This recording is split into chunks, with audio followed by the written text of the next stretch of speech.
വലിഞ്ഞു കയറി വന്നവളെന്ന് മോള് പറഞ്ഞത് ആ അമ്മുനെയാണോ? അവളല്ലാതെ പിന്നെ ആരാ? സ്വാതിയല്ല മോളെ, അവളെയാ നീ സൂക്ഷിക്കേണ്ടത്. നിന്റെ ശരിക്കുള്ള പ്രതിയോഗി അവളാ. അങ്കിൾ എന്തൊക്കെയാ പറയുന്നത്? ഒരു വീട്ടു സെർവന്റ് എനിക്കെങ്ങനെ പ്രതിയോഗിയാകും? ഞാൻ തറപ്പിച്ച് നോക്കിയാ അവള് കരയും.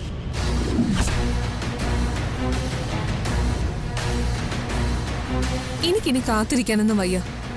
മമ്മി നേരിട്ടിറങ്ങി എന്റെ സഞ്ജുവിന്റെ വിവാഹം നടത്തി തരണം.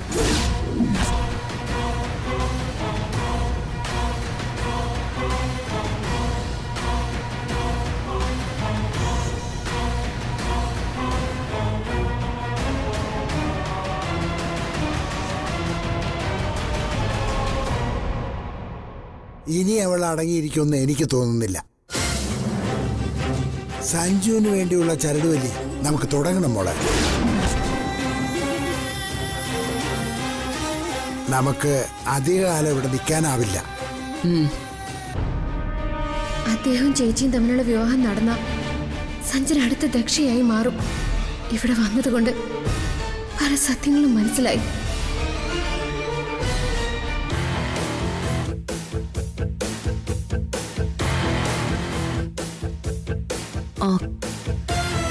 കാച്ചെണ്ണയുടെയും ചന്ദനത്തിന്റെയും ഗന്ധം നമ്പീശൻ അറിയുന്നുണ്ടോ?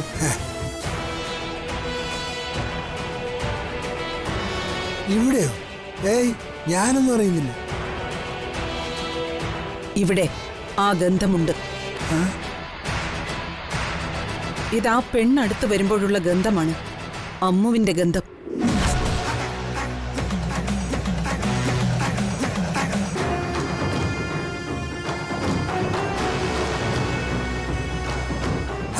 മോളെന്താ ഈ പറയുന്നത്? അവൾ എങ്ങനെയാ ഇവിടെ വരാൻ?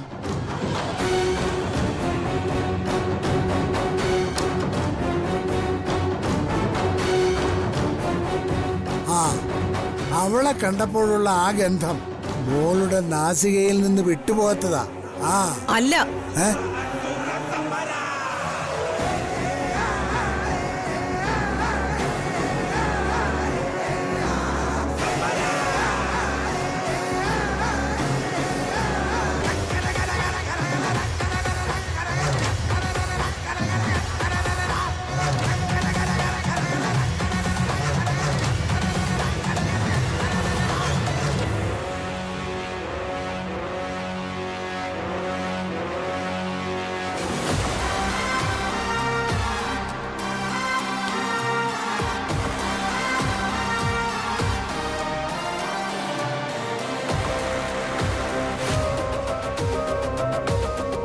ഉറപ്പായും അവൾ ഇവിടെ ഉണ്ടായിരുന്നു നമ്പീശ.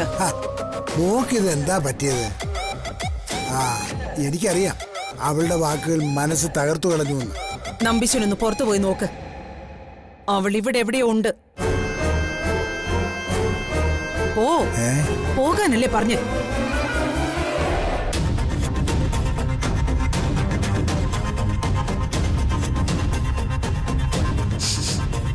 എനിക്ക് തെറ്റില്ല. ഇത് അമ്മു അടുത്ത് വരുമ്പോ അനുഭവപ്പെട്ട ഗന്ധം തന്നെ.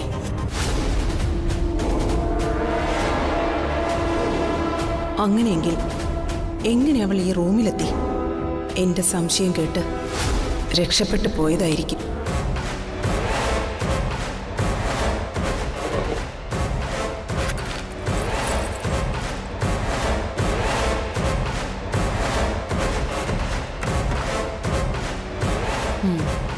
ഈ വാതിലൂടെയാവും അവൾ അകത്ത് കടന്നിട്ടുണ്ടാവുക.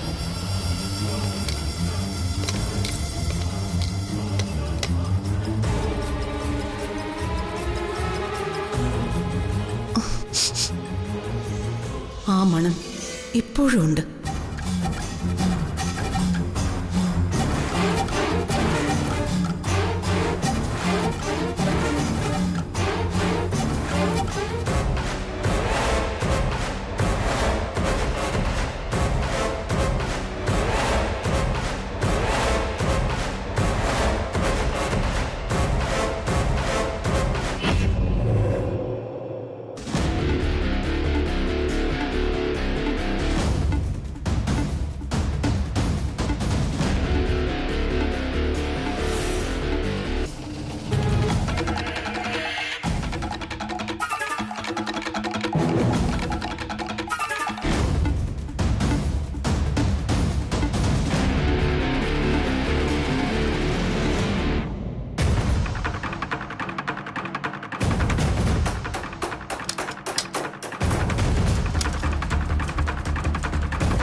എന്റെ ദേവി, ഇനി ഞാൻ എങ്ങനെ പുറത്തു കിടക്കും?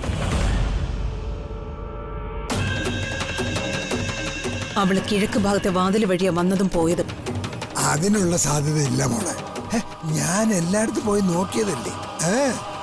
ആ പെണ്ണ് വന്നെങ്കിൽ തന്നെ ഉറപ്പായും അവക്ക് ഇതിനകം ഗേറ്റ് മറികടക്കാൻ കഴിഞ്ഞിട്ടുണ്ടായില്ല.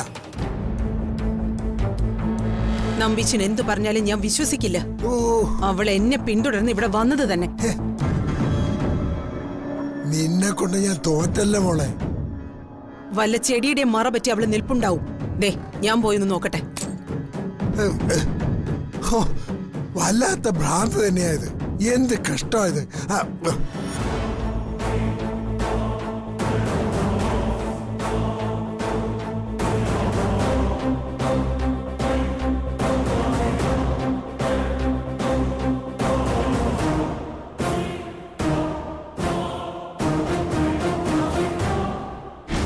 അവള് പുറത്ത് കടന്നിട്ടില്ല നമ്പീശ. അകത്തെവിടെയോ ഒളിച്ചിരിപ്പുണ്ട്. അങ്ങനെയാണെങ്കിൽ ആ റൂമിൽ നിന്ന് അവൾ എവിടെ പോകാനാ? റൂമൊക്കെ നന്നായിട്ട് പരിശോധിച്ചോ? അതിനുള്ളിൽ അവളില്ല. പുറത്ത് കിടക്കാൻ വേറെ വാതിലുണ്ടെന്ന് നോക്കിയേ പറ്റൂ. സഞ്ജന വന്നാൽ തീർന്നു. രക്ഷപ്പെട്ടേ പറ്റൂ. ദക്ഷയുടെ കൈപ്പെട്ട എനിക്ക് എന്ത് പറ്റിയെന്ന് പോലും ആരും അറിയില്ല. അതെ, റൂമൊക്കെ നന്നായിട്ട് പരിശോധിച്ച് ഏതെങ്കിലും ജനൽ കർട്ടന്റെ മറ പറ്റിയോ കട്ടിലടിയിലോ ഒക്കെ നോക്കി അവൾ എവിടെയെങ്കിലും പതുങ്ങിയിരിപ്പുണ്ടോ എന്ന് നോക്കണം. അതെ, കൈ കിട്ടിയാൽ പിന്നെ ഒന്നും നോക്കേണ്ട കാര്യമില്ല. അങ്ങ് തീർത്തേക്കണം.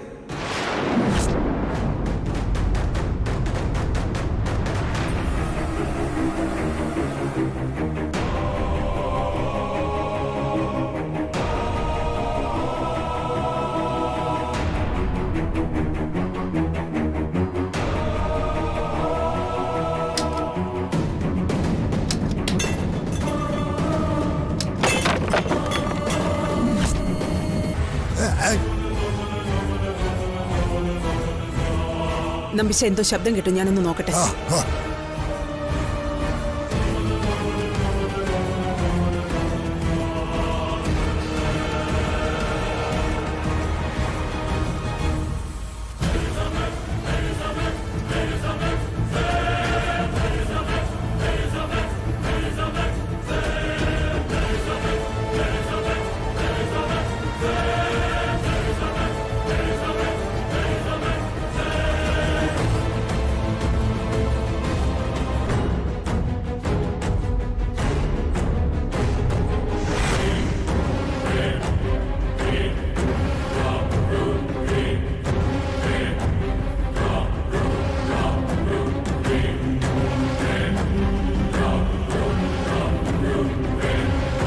ആ പെണ്ണ് ഈ വീടിനുള്ളിൽ തന്നെ ഉണ്ട്.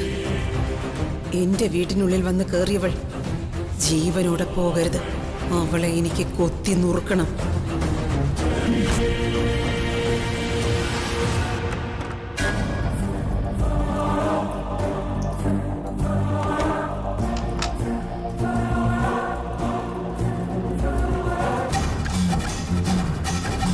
അയ്യോ, ഇത് സഞ്ജനയുടെ റൂമാണെന്ന് തോന്നുന്നു.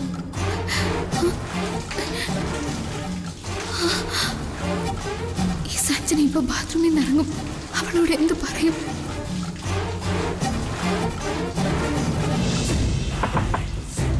സഞ്ജന മോളെ, നീ വാതില് തുറക്ക്. സഞ്ജന മോളെ, സഞ്ജന വാതില് തുറക്ക്. സഞ്ജന,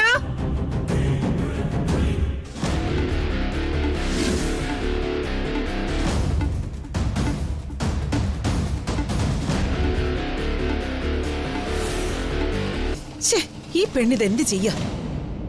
സഞ്ജന മോളെ, ദേ വരുന്നു മമ്മി.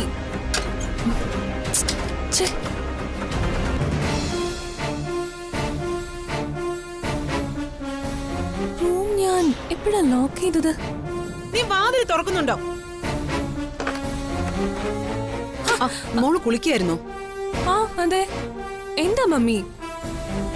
മമ്മിയുടെ മുഖം ചുവന്നിരിക്കുന്നല്ലോ. ആരോ നമ്മുടെ വീട്ടിൽ കേറിയൊന്നൊരു സംശയം. ഇവിടെ ആര് കടക്കാനാ? എന്റെ ഫ്രണ്ട്സ് ഒന്നും ഇവിടെ വന്നിരുന്നില്ലല്ലോ. അതല്ല, ഞാൻ വന്നതിന് പിന്നാലെ. മമ്മി ആളെ കണ്ടോ? കണ്ടില്ല. ഹോളിലിരുന്ന ചില സാധനങ്ങളൊക്കെ താഴെ തട്ടി വീണിട്ടുണ്ട്. ഓ, അത് നമ്മുടെ കിങ്ങിണി പൂച്ചയുടെ കുസൃതിയാ. അത് പൂച്ച തട്ടി മറിച്ചതൊന്നുമല്ല.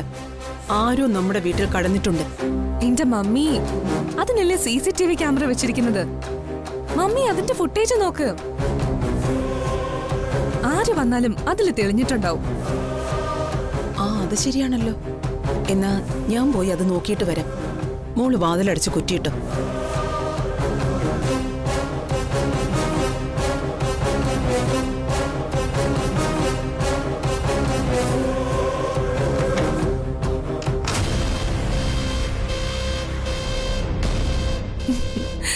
നാട്ടില് വന്നിട്ടും മമ്മിയുടെ ടെൻഷന് ഒരു കുറവുമില്ല.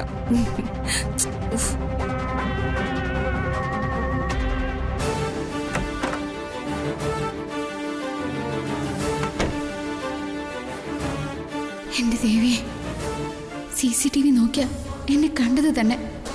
പിടിക്കുന്നെങ്കിൽ പിടിക്കട്ടെ. ദക്ഷയുടെ കൈകൊണ്ട് മരിക്കാൻ ഇറങ്ങിയവളല്ലേ ഞാൻ. അത് ദക്ഷയുടെ വീട്ടിൽ വെച്ച് തന്നെ ആയിക്കോട്ടെ.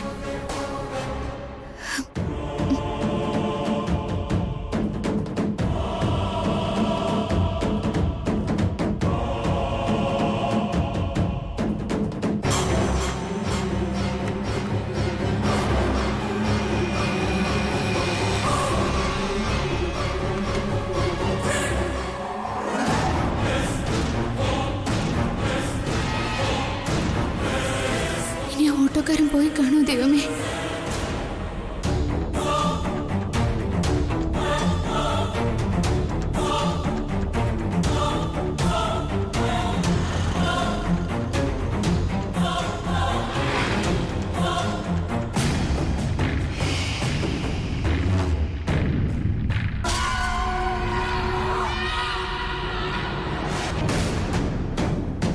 നമ്പീശൻ അവളെ കണ്ടോ?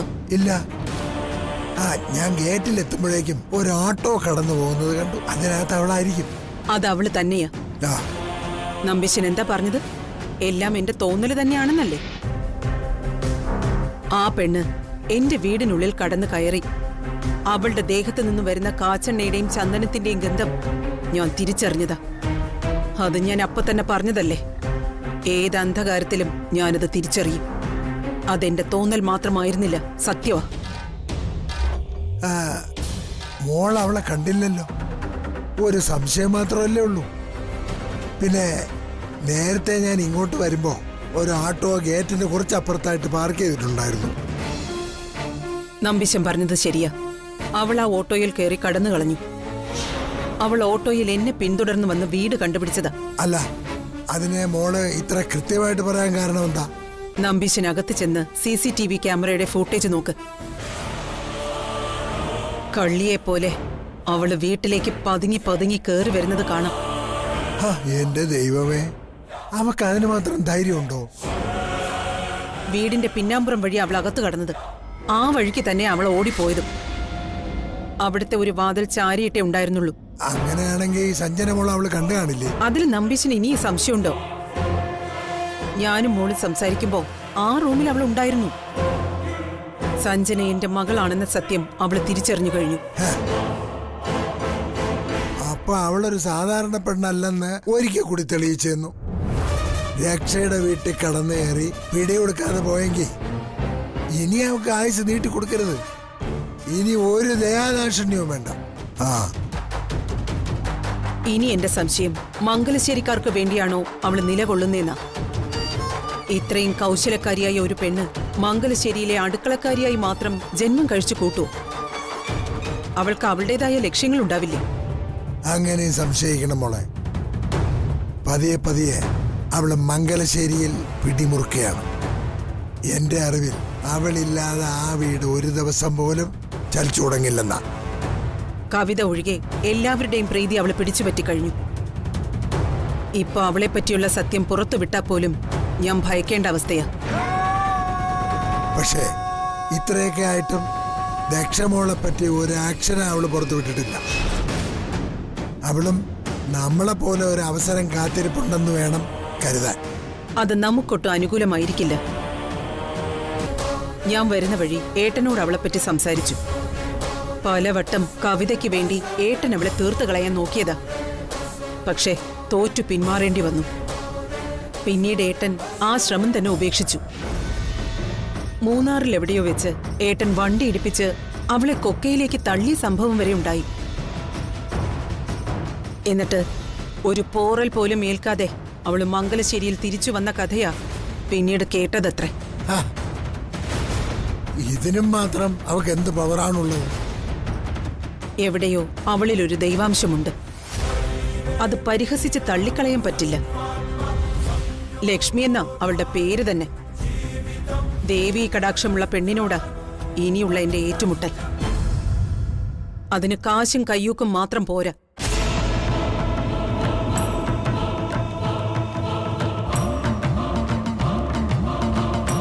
ദക്ഷയെ കാണാക്കുരുക്കിട്ട് ബന്ധനസ്ഥയാക്കണമെങ്കിൽ അവക്ക് ജ്വലിക്കുന്ന ഒരു പ്രകാശം തന്നെയുണ്ട്.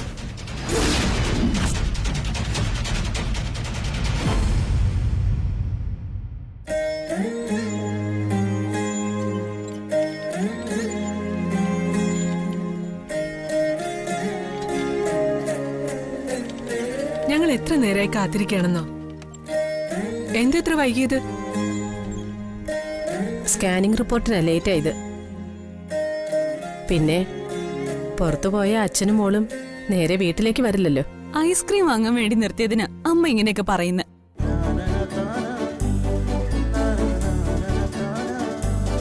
അല്ല, അമ്മ ക്ഷേത്രത്തിൽ പോയിട്ട് ഇതുവരെ വന്നില്ലേ മുത്തശ്ശി? അവൾക്ക് എന്തൊക്കെയോ പ്രത്യേക പൂജകളും വഴിപാടുകളൊക്കെ ഉണ്ട്. നീ ഹോസ്പിറ്റലിൽ പോയിരുന്നോ? വൈകിപ്പോ ഞാൻ അങ്കിളിനെ വിളിച്ചതാ. ഐസ്ക്രീം പാർലറിൽ വെച്ചാ കണ്ടത്. സ്കാനിംഗ് റിപ്പോർട്ടിൽ എന്ത് പറയുന്നു? ഇംപ്രൂവ്മെന്റ് കണ്ടു തുടങ്ങിയില്ലേ വല്യേച്ചി? ആ, കുറച്ച് ഭേദമൊക്കെ വന്നിട്ടുണ്ട്. അങ്ങനെ കേട്ടാ മതി. ഇനി കൂടുതൽ കാലം എന്റെ കുട്ടിക്ക് ഈ ഇരിപ്പ് ഇരിക്കേണ്ടി വരില്ല.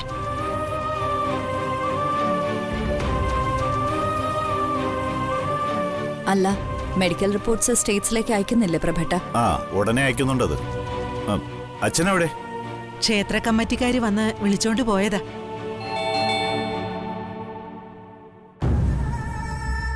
ആരാന്ന് പോയി നോക്കണേ രാജു.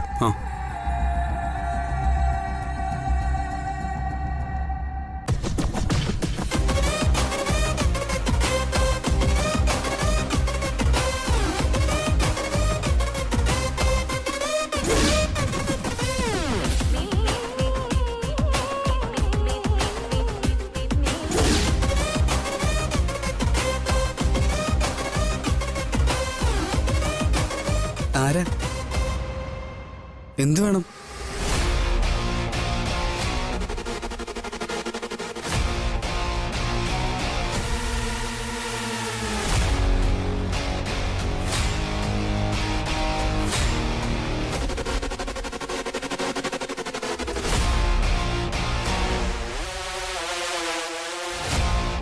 ആരാ?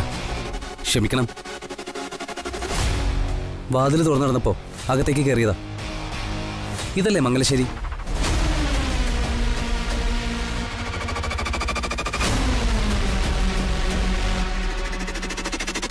അതെ, ആരാന്ന് മനസ്സിലായില്ല. എന്റെ പേര് സഞ്ജയ്.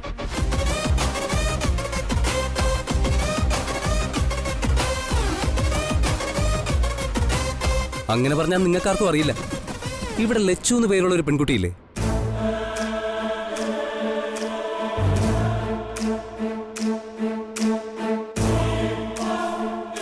ഇത്ര പെട്ടെന്ന് കിച്ചണെത്തിയോ? ഇവനെന്താ വിളിച്ചു പറയാതെ? അല്ല, അമ്മൂന്റെ ആരാ? ഓ, ഇവിടെയുള്ളത് അമ്മു ആണല്ലോ. അവളെ ഒന്ന് വിളിക്കോ. ഇയാൾ ആരാ? വളച്ചിടാത്ത കാര്യം പറ. ലച്ചു ഒരു ആപത്തിപ്പെട്ടപ്പോ അവളെ അതിൽ നിന്ന് രക്ഷിച്ചത് ഞാനാ. ഇതിലെന്തോ വശപ്പശ കൊണ്ടല്ലോ.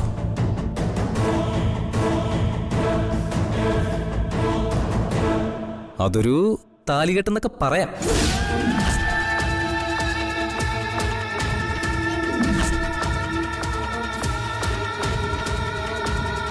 നിങ്ങളാണോ അമ്മുവിന്റെ ഭർത്താവ്?